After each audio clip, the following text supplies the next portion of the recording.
안녕하세요, 배쌤입니다.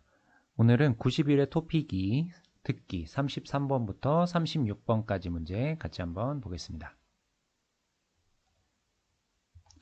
33번입니다. 무엇에 대한 내용인지 알맞은 것을 고르십시오입니다. 네, 이 이야기의 주제를 찾으면 되고요. 34번은 같은 것을 고르십시오입니다. 자, 같이 보겠습니다. 한 연구팀이 노화로 인해 인지 기능이 떨어지는 것을 막는데 음악 활동이 도움이 될 거라는 가설을 세우고 실험을 진행했습니다. 이렇게 나와 있네요. 자, 먼저 노화는 나이가 드는 겁니다. 나이가 들다. 할아버지, 할머니 나이가 들었어요. 이렇게 이야기하죠. 네. 자, 그 다음에 인지 기능이라는 것은 우리가 무엇을 듣고 보고 느끼는 것들 이런 것을 인지하다라고 합니다. 그리고 그러한 기능들 이런 것을 인지 기능이라고 합니다. 자, 나이가 들면 인지 기능이 좀 떨어집니다. 네, 이런 것을 막는데 음악 활동이 도움이 될 거라는 가설을 세웠어요. 자, 가설이라는 것은 내가 생각한 것처럼 될 것이다 라고 미리 생각하는 거. 그렇게 될 거예요 라고 미리 생각하는 것을 가설이라고 합니다. 자, 그래서 지금 실험을 했는데 어떤 실험인지 보겠습니다. 연구팀은 음악을 전문적으로 배운 적이 없는 노인, 네, 아까 여기 나이가 든 사람들 6개월간 실험을 했는데요. 이 기간에 한 집단은 피아노를 배우게 했고 다른 집단은 음악 활동을 못하게 통제했습니다. 라고 했습니다. 자, 여기 이제 집단이라고 하는 것은 어떤 그룹이라고 생각을 하면 되겠습니다. 자, 그러니까 A 집단은, A 그룹은 피아노를 배우게 했어요. 피아노 6개월 동안. 그리고 B 집단은 뭐예요? 음악 활동을 못하게 했습니다.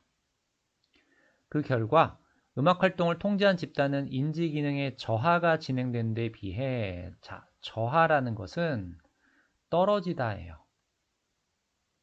떨어지다. 여기 앞에 지금 떨어지다 나와 있죠? 자, 음악 활동을 못하게 했어요. 그러니까 인지 기능이 떨어졌습니다. 피아노를 배운 집단은 인지 기능이 떨어지지 않았습니다. 자, 이렇게 결과가 나왔습니다. 연구팀의 예상대로, 자, 연구팀은 무엇을 예상했습니까? 음악 활동이 노화를, 인지 기능이 떨어지는 것을 막는 데 도움이 될 거라고 이렇게 예상을 했죠. 네, 예상을 한 것은 앞에 가설이라는 이야기와 같이 나왔습니다. 그렇죠? 여기 가설. 자, 그것과 네, 똑같습니다. 어떻게 해요? 음악 활동이 인지 기능의 저하를 막는데 긍정적으로 작용했다라고 했습니다. 자, 피아노를 배운 집단은 인지 기능이 떨어지지 않았고 음악을 하지 못한 집단은 인지 기능이 떨어졌습니다. 그러니까 연구팀이 예상한 것과 같이 결과가 나왔습니다. 자, 그러면 33번 한번 볼까요? 무엇에 대한 내용인지. 자, 이 글의 토픽이 뭡니까? 무엇을 이야기했습니까? 아까 이제 노화로 인한 인지 기능이 떨어집니까? 떨어지지 않습니까? 네, 이거를 하는데 뭐가 도움이 된다? 네, 음악 활동이 도움이 될 것이다 라고 이야기를 했죠. 그러니까 음악 활동이 노인의 인지 기능에 미치는 영향 4번이 되겠습니다. 자, 같은 것을 고르십시오. 1년 동안 진행했다? 아니죠. 아까 6개월 동안 했습니다. 이야기했어요. 이 실험의 결과는 연구팀의 예상과 같았다. 네, 연구팀이 처음에 어떤 가설을 세웠죠? 어떻게 생각했습니까? 음악 활동이 인지기능을 떨어뜨리지 않는 것. 그렇죠. 떨어뜨리지 않는 것에 도움이 된다. 이렇게 생각을 했습니다. 그것과 같은 결과가 나왔습니다. 그래서 34번은 2번이 답이 되겠습니다. 자, 다음 35번, 36번입니다. 남자가 무엇을 하고 있는지 고르십시오. 그 다음에 36번은 같은 것을 고르십시오입니다. 35번 보겠습니다. 오늘은 우리 박물관에 전시되어 있는 한 통의 편지가 국가 보물로 지정된 뜻깊은 날입니다. 이렇게 나와 있습니다. 자, 어떤 편지가 있는데요. 이게 박물관에 전시되어 있었습니다. 그런데 이게 보물로 지정이 되었어요. 자, 보물이라고 하는 것은 아주 중요한 어떤 물건을 보물이라고 합니다. 자, 그 다음에 지정되다라는 말이 토픽에서 아주 많이 나오는 단어인데요. 지정되다. 자, 그런데 지정되다라는 단어와 같이 쓰는 말을 여러분이 공부를 해야 합니다. 자, 예를 들면 공휴일로 지정되다.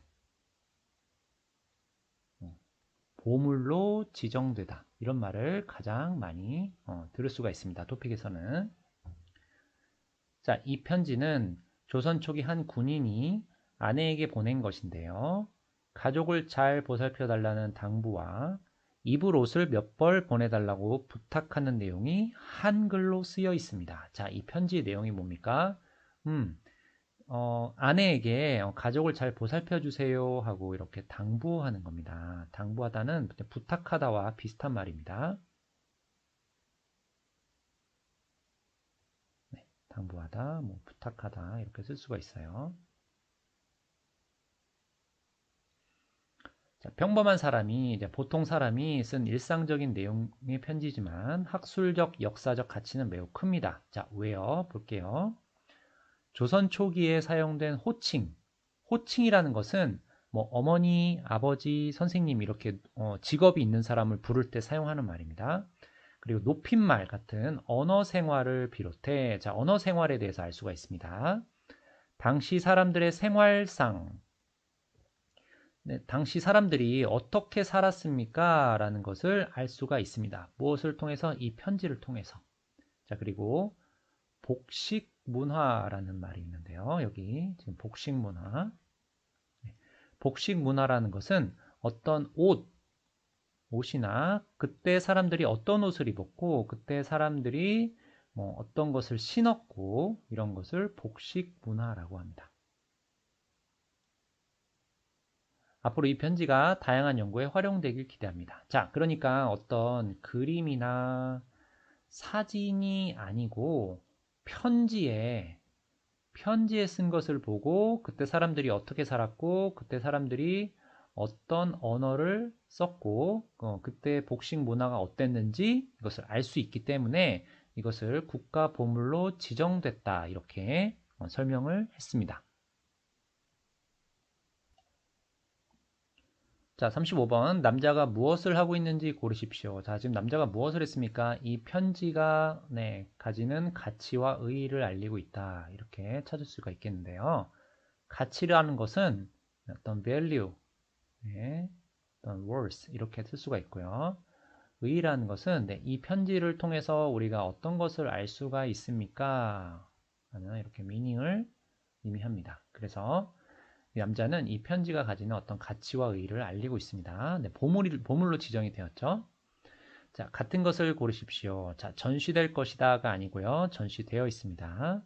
이 편지는 군인인 남편이 아내에게 쓴 것입니다. 네, 맞죠. 아까 군인이 아내에게 썼습니다. 라고 했어요. 어느 시대라고 안 했고, 밝혀지지 않았다가 아니고 조선시대라고 했습니다. 자, 진행 중이다가 아니고 보물로 지정됐습니다. 이렇게 이야기했습니다. 그래서 36번의 답은 2번이 되겠습니다. 오늘은 90일의 토픽이 듣기 33번부터 36번 문제 같이 봤습니다. 다음 시간에 만나요. 안녕히 계세요.